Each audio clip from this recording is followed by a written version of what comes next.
আবহাওয়ার খবর জানতে চলে যাচ্ছি সহকর্মী সুকান্ত সরকারের কাছে। সুকান্ত, আবহাওয়া নিয়ে আপনার কাছে কি তথ্য আছে আমাদের জানান। রিতা, আপনাকে অসংখ্য ধন্যবাদ। দর্শক, আজ 12ই জুলাই 2026 জানিয়ে দিব আবহাওয়ার সর্বশেষ তথ্য। মৌসুমি বায়ুর প্রভাব আমরা লক্ষ্য করছি এবং এটি বর্তমানে দক্ষিণ বঙ্গোপসাগরে সক্রিয় রয়েছে এবং যার প্রভাবে আমরা দেখছি সারা দেশেই কিন্তু বৃষ্টিপাত লক্ষ্য করা যাচ্ছে। এবং আবহাওয়া অধিদপ্তর থেকে যেমনটি জানিয়েছে যে আজ দেশের রাত 1টার মধ্যে দেশের 20টি অঞ্চলের উপর দিয়ে কিন্তু ঝোড়ো হাওয়া বয়ে যেতে পারে এবং সেটি ঘন্টায় 60 থেকে 65 কিলোমিটার গতিবেগে, এবং একই সঙ্গে এই সব এলাকায় বৃষ্টিপাতের সম্ভাবনার কথাও কিন্তু জানানো হয়েছে। এবং আবহাওয়া অধিদপ্তর থেকে আরও যেমনটি জানানো হয়েছে যে ঢাকা, চট্টগ্রাম, রাজশাহী, খুলনা, বরিশাল, রংপুর, ময়মনসিংহ এই বিভাগের অধিকাংশ জায়গায় কিন্তু বৃষ্টিপাতের সম্ভাবনার কথা জানানো হয়েছে এবং সেই সঙ্গে ঝোড়ো হাওয়া বয়ে যেতে পারে এবং একই সঙ্গে বজ্রসহ বৃষ্টিপাতের সম্ভাবনার কথাও আমরা জেনেছি। এবং আপনাদেরকে আরও একটি তথ্য জানিয়ে রাখি, দেশের উপর দিয়ে যে মৌসুমী বায়ুর প্রভাবে যে আমরা দেখছি বৃষ্টিপাত বয়ে যাচ্ছে সেটি কিন্তু আরও কয়েকদিন স্থায়ী হতে পারে। এবং এই সব এলাকার আমরা জানতে পেরেছি যে নদী বন্দরগুলোকে, যেমন হচ্ছে চট্টগ্রাম, মাতারবাড়ি, এইসব এলাকায় আমরা লক্ষ্য করেছি যে এই সব এলাকার নদীবন্দরগুলোকে 3 নম্বর সতর্কতার সঙ্গে দেখাতে বলা হয়েছে।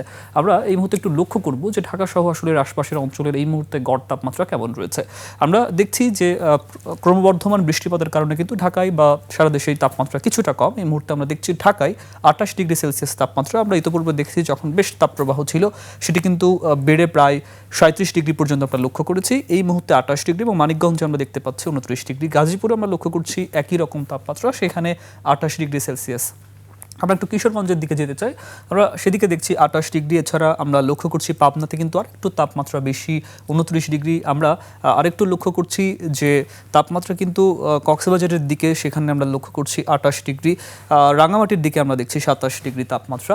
অর্থাৎ বৃষ্টিপাত ক্রমবর্ধমান হওয়ার কারণে দেশের তাপমাত্রা কিছুটা কম রয়েছে এবং এই তাপমাত্রা বলা হয়েছে যে রাত এবং দিনের তাপমাত্রা অপরিবর্তিত থাকতে পারে।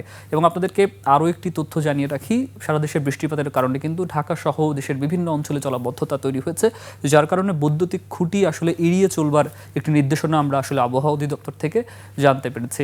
রিতা, আরও একটি তথ্য আপনাকে জানিয়ে শেষ করতে চাই যে আগামীকাল কিন্তু ঢাকায় সূর্যোদয় হবে ভোর 5:19। রিতা, এই ছিল আসলে আবহাওয়া নিয়ে এখন পর্যন্ত আমার কাছে সর্বশেষ। অনেক ধন্যবাদ সুকান্ত।